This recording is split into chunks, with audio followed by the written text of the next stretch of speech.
When people think of Wilmington wealth, they usually picture the obvious stuff: a beach address, the ocean, a gated Gulf community. But Wilmington's ultra wealthy actually concentrate in a few really specific pockets. And just to give you a sense of just how high the top end goes here, a home on Figure 8 Island sold for $13.9 million in July 2024. And that was widely reported as a North Carolina record. So when you look at where the top end buyers actually concentrate, a really clear pattern shows up. And that's why in this video, I'm breaking down the following. First, the Wilmington pockets where the ultra wealthy actually live. Second, what it takes to buy at the top end here right now. And 3, the number one mistake relocating buyers make that costs them the most money. Hi, I'm Kimberly Crouch with eXp Realty, and I've lived on the North Carolina coast since 2010. My whole approach is helping financially established buyers relocate to this coast and pick the right pocket based on lifestyle fit, long-term resale, and the real cost of owning coastal property, not just pretty or prestigious homes. Part 1,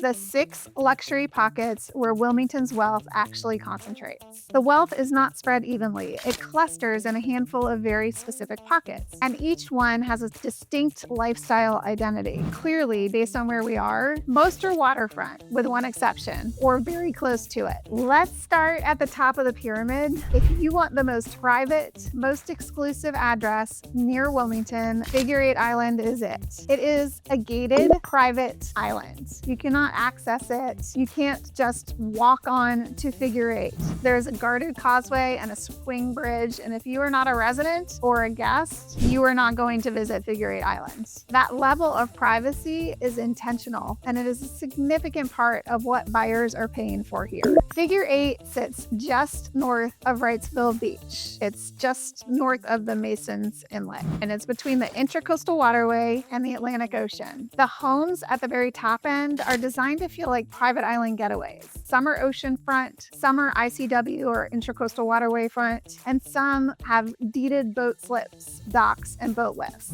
The island has amenities including pickleball, tennis, and a boat ramp, and many homes have pools. If you have a boat, you can be at Dockside Restaurant and Bar and have indoor-outdoor dining in just about 15 minutes. The premium is not just square footage or finishes, it's the setting, it's the access control, it's the fact that nobody is just wandering past your door. Homes start here in the $5 million range. The thing to understand about this market is that inventory is naturally small. Figure 8 is not a big island. So when something exceptional comes onto the market here, it doesn't sit for months. The buyers who succeed in this lane are financially ready, they have proof of funds in order, financing fully squared away, a pre-approval if they need it, and they have a relationship with someone who knows when things are moving, because sometimes this market moves fast. If absolute private island living and a prestigious island address near Wilmington is what you're after, this is your lane. Now this is Wrightsville Beach. So Figure 8 and the private island is not your lane. Wrightsville Beach is the luxury beach address that still has full, real, day-to-day lifestyle attached to it. I live 1 mile from Wrightsville Beach, and I chose that on purpose. The reason I live that close is exactly what I'm about to tell you about.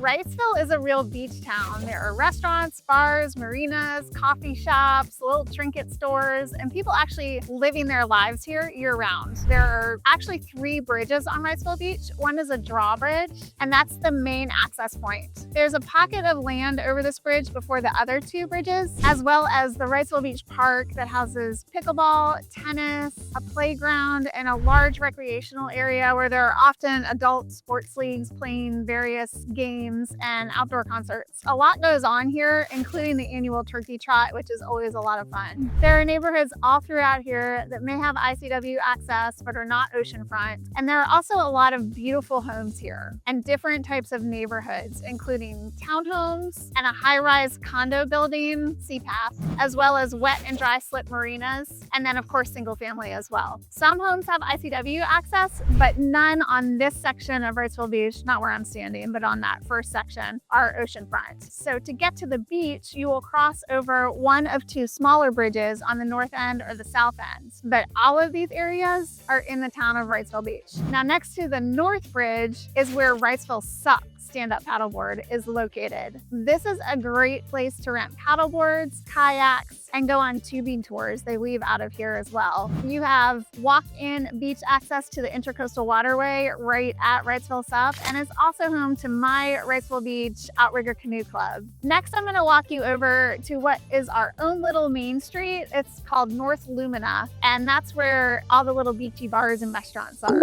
Okay, now let's take a stroll down North Lumina. So I'm on this section that is known as the Wrightsville Beach Loop. So once on the beach, you're on North Lumina with beachy places. And then there's everybody's favorite part, Jimmy's with the Black Lab mascot out front, local bands, Neptune's Fine Dining, Tower 7, and Robert's Grocery, which I am just about to pass on my right here. Just south about a mile, you have the Oceanic Pier and Restaurant, a fantastic place to watch the sky over the ocean, and a UNCW favorite coffee shop, Sundays, right across the street. The rest of the island is residential, so you can get oceanfront and ICW front homes here and everything in between. It has energy year-round, and for buyers who want to be close to the water, have boat access, and still get back into Wilmington quickly, it hits all of those at once. Now, here is where my financial background kicks in, because this is also where I see buyers overpay most often. The Wrightsville Beach name is powerful, and some people buy the label without looking hard enough at the specific block. There's parking to consider, noise level, how the lot is oriented, what the access to the water actually looks like from that property, and which part of Wrightsville Beach it's on. All of that changes the math. Based on MLS data, the median and average sale price in February 2026 on Wrightsville Beach was about $2 million. But those are island-wide averages, so the real number for your specific target is going to depend heavily on exactly which part of the island you're looking at and what the water access picture is. So when you're looking here, it's not just an island strategy you need, it's a specific location within the island that you need. Barrier islands are just special places with a lot to explore, and Wrightsville Beach is among one of the most beautiful I've experienced. And one other thing to mention, our water here gets really warm in the summer. It's pretty awesome. The ocean can get around the low 80s in the summertime and have that crystal clear Caribbean water that you might not expect from the Atlantic. All right, let's move on to Pocket 3 Landfall. I'm sitting on the Eastwood Road entrance. Let's come off the islands and into Wilmington's flagship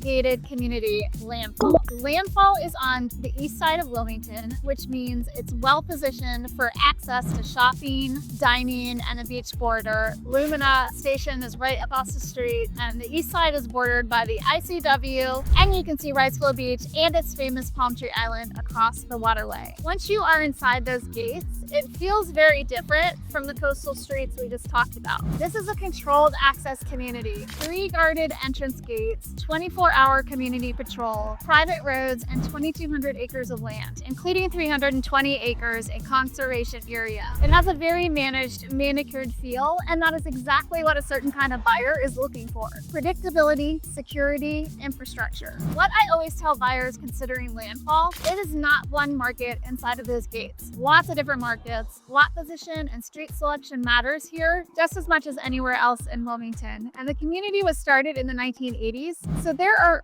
40-plus-year-old homes here all the way to new construction. Townhomes and single-family interior lots and waterfront lots. A well-positioned property on the right street is going to behave differently at resale than a home that happens to be inside the gates but in a less desirable position. Prices range from about $750,000 all the way up to about $8 million. And let's not forget the Landfall Country Club. It's a private, member-owned equity club sitting inside the Landfall gates. The headline amenity is 45 holes of championship golf designed by Pete Dye and Jack Nicklaus. 2 separate courses with 2 separate clubhouses and distinct personalities. The Nicklaus course is the social hub with wide fairways and generous greens, while the Dye course is considered the golfer's course, harder, quieter, and more focused on the game. Beyond golf, the Cliff Drysdale Sports Center offers 11 tennis courts, including clay courts, 8 pickleball courts, an Olympic swimming pool, and state-of-the-art fitness facilities. There's also casual and upscale dining across both clubhouses and an active social calendar.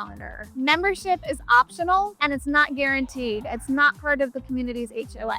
And membership is open to the public. There are 3 levels of membership: house, sports, and full, ranging in price from $25,000 to $75,000, non-refundable equity fees, plus additional monthly costs costs of about $300 to $1,250 per month as of 2025, and of course subject to change. But as of fall 2025, there was quite a wait list. House was estimated to be 6 to 8 months, sports to be 3 to 4 years, and the wait for the full membership to be 7 to 9 years. Disappointed because you want that full golf membership? Reach out to me. Just send me a quick text. I do know a secret to potentially shortening that wait time. So that's landfall. If security, amenities, and a polished gated environment are at the top of your list, landfall belongs on your short list. Moving north of Wilmington, we get into a completely different lifestyle lane, the Pocket 4 Porter's Neck corridor along the Intracoastal Waterway. This can be a gated amenity community like Porter's Neck Plantation, but it may not be, and it's not a beach town. This is ICW living, Intracoastal Waterway. And for the right buyer, that distinction matters quite a bit. The Intracoastal Waterway, the ICW, is the lifestyle driver here. Buyers who are drawn to this lane are usually boaters, or they want to be. They want ICW views. They want dock access. They want to be able to park their boat outside their house. They want to get on the water without fighting beach traffic or paying barrier island prices to store their boat. And they usually want a quieter, more residential pace of life day to day. The Porter's Neck area is far enough north to feel genuinely removed from the beach corridor energy while still being really close enough to Wilmington and Wrightsville Beach that daily life is easy. And you can even shoot up to Topsail Beach a little bit more quickly there since you're on the north end. It is a balance that appeals to buyers who have done their homework a lot of times. In terms of the market here, the value spread is wide because ICW facing lots with private dock rights command a meaningful premium over nearby homes without direct water access. Two homes that look very similar online can be in very different pricing positions depending on water frontage, dock condition, and lot orientation relative to the waterway. The key due diligence in this lane is focused on the water side of the property. The dock condition, water rights, shoreline stability, and flood risk, and the long-term maintenance picture. That's where I focus when I'm helping my buyers evaluate here, along with, of course, the lifestyle factors that are important to them. Summer Rest, Airlie Road, Bradley Creek, and Greenville Loop Road. Beautiful old homes, some new construction, live oaks covered in Spanish moss, and it sits just across from the Intracoastal Waterway. So let's talk about this pocket. They're a connected group of lanes along the Intracoastal Waterway on the east side of Wilmington, and they are minutes from Wrightsville Beach, just across the drawbridge. They're not on the island, but they're close, with Bradley Creek and the Greenville Loop area being a little bit further away. But some of them are close enough for pedestrians or golf carts, and they offer something the island can't always give you: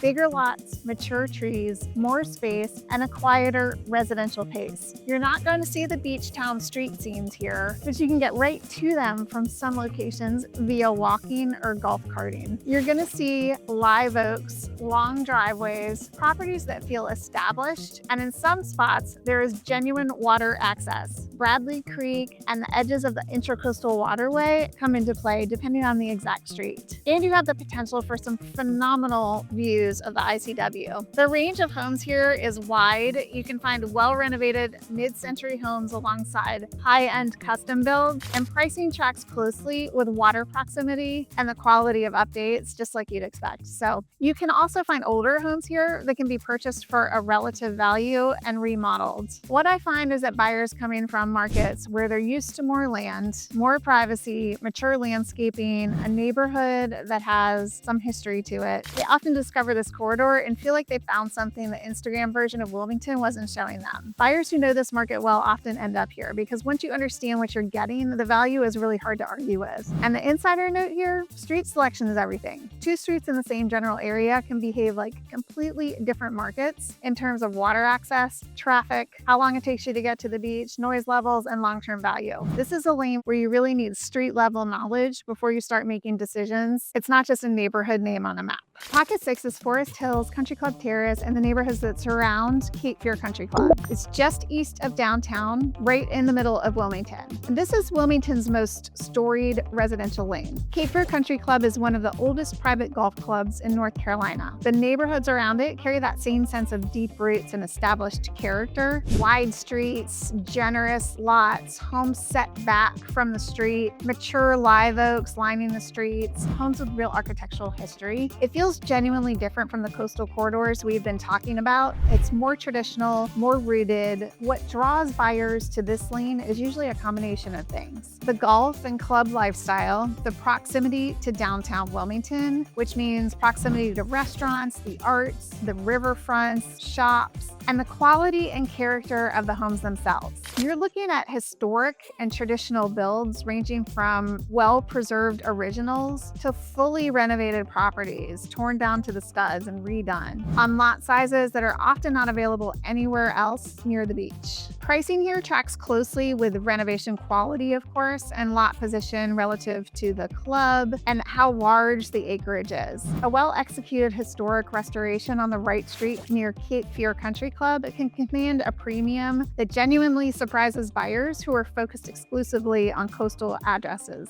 I'll say this about this area. Buyers who appreciate what a well-done restoration looks like in a historic neighborhood and who value golf, downtown proximity, neighborhood character, and larger lots often find compelling value here compared to what the same budget gets you in a pure coastal lane. Now let's move on to part 2, what it actually takes to buy luxury in Wilmington. So now you know where the pockets are. Here's the part I think matters maybe even more than the neighborhood tour, because this is where buyers win or lose in a coastal luxury market. Buying at the top end in Wilmington is not just about having the budget. It's about being ready in the right ways before you find the house you fall in love with. So let me walk you through this the way I would if you were my client sitting across from me in person. Let's talk about being financially ready and having proof of funds. Pre-approval here is table stakes. In this price range, sellers and their agents want to know you are a serious buyer before they accept a showing, let alone an offer. But pre-approval alone is often not enough at the top end because so much cash may be needed as well. Proof of funds, documented evidence that you have liquid assets available for down payment and closing, or for the full purchase price, of course, if you're not using a loan. It's often verified with your pre-approval, but sometimes not, so sellers may ask for that, and it's frequently expected alongside pre-approval and higher end transactions. The goal is to make your offer look certain. Clean structure, clear terms, no question marks around your ability or desire to close. Sellers at this level do not want to renegotiate because of a financing surprise that could have been avoided at the last minute. Off-market and quiet inventory. Let's talk about that. In Wilmington Luxury, some of the best inventory may move quietly. Some of these homes may have sellers who do not want to publicly market. This is why being connected early matters. If you're only relying on automated MLS alerts, which you could miss, you will see what's available eventually, but you may miss the best timed opportunities. The goal is to be in the right conversations ahead of time so you can be privy to any opportunities that may not be publicly marketed. And for those that are going on the MLS, you can be first in the door when the homes do become available for showings. Now, coastal due diligence is very important as well, and I cannot stress this enough for any home here. This is where my finance background becomes most useful to my clients, and it's also where I see the most expensive mistakes get made. Many of the homes we've talked about today are waterfront. Every coastal and water adjacent property in this market requires serious due diligence around flood zone and insurance. And I mean before you fall in love with a property, not after you're already emotionally attached to it, because once you're emotionally attached, you may make different decisions. Lenders are required to determine whether a property is in a special flood hazard area, and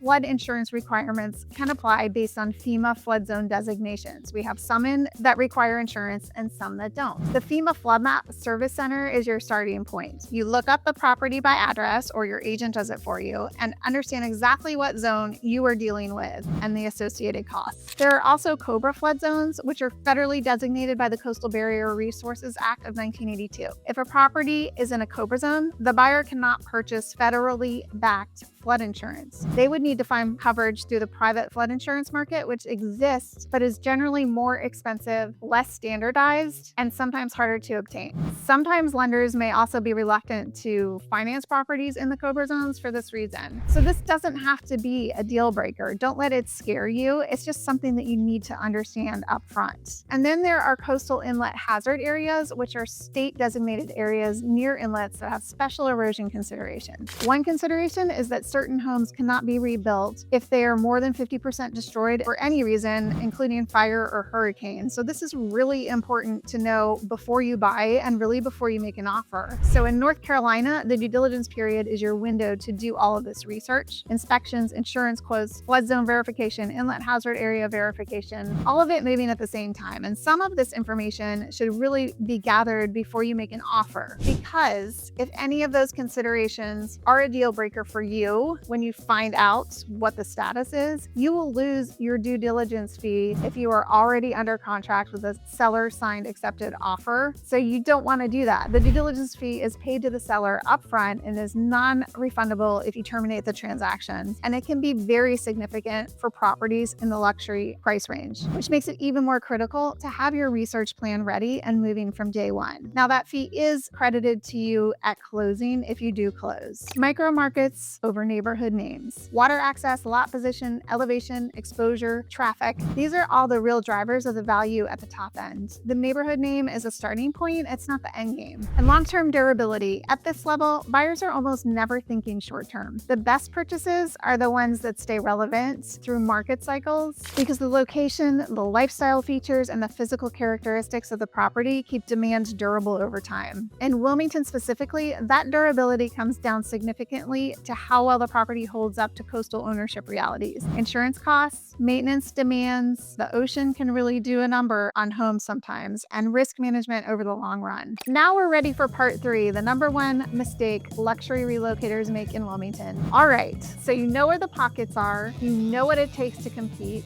Now here's the mistake I see most often, and the one that causes the most extensive regret. It's treating a coastal luxury purchase like a normal transaction. Specifically, working with an agent who is not trained and certified in luxury properties, doesn't know this market at the street level, who doesn't understand all of the nuances of not just the basic federal flood zones, but also the coastal nuances that are specific to North Carolina. And understanding all of that before you go under contract, before your significant due diligence fee is at risk, and an agent who doesn't run the insurance math before you've made an emotional decision. Wilmington is not a normal market. It is a coastal market. And the nuances here: flood zones, insurance realities, shoreline conditions, dock rights, the way individual streets and pockets behave, the way one street can flood and close during rain or high tides, and a block over doesn't. These are not things you can Google your way through in a weekend. They come from years of living in and doing real estate transactions in this specific geography. The way I work with relocation buyers is straightforward. We start with the lifestyle picture first, what you want. What does your actual day look like here? What matters most to you? Is it water access? Is it a boat slip? Is it privacy? Is it proximity to downtown? Is it right on the beach, ocean front? We get that clear before we start touring, not after. Then we verify flood zones and run insurance numbers before you're attached to a specific property. I want you going into an offer already knowing what the ownership cost picture looks like and what the risks are, not discovering it during due diligence. Then we identify the true premiums versus the brand premiums in each pocket, so you understand exactly what you're paying for and why. That distinction matters a lot when you're making decisions at this price point. And when we go under contract, we use the due diligence period strategically. Inspections, insurance, risk checks, all moving simultaneously and in the right order so that you can make your final decision with full information and confidence. So if you are relocating and doing your research in the Wilmington luxury market and you're starting to feel overwhelmed or you're having fear about buying the wrong thing, I'd just love to talk to you before you start touring. The fastest way to overpay or get caught off guard here is to shop first and verify later, especially when it comes to flood zones, insurance, and understanding what you're really getting at the street level in each pocket. You absolutely can learn everything you need to know and buy with confidence. You just need help from an experienced local luxury certified realtor. I'm Kimberly Crouch with eXp Realty, and I help financially established buyers relocate across the Wilmington coast from Figure 8 and Wrightsville Beach to the intercoastal waterway lanes, gated communities, and country club estates. And I will break down what buyers are doing in your exact pocket and price range right now. Use the link in the description to schedule a quick call and get the authentic coastal luxury experience I provide to all my clients.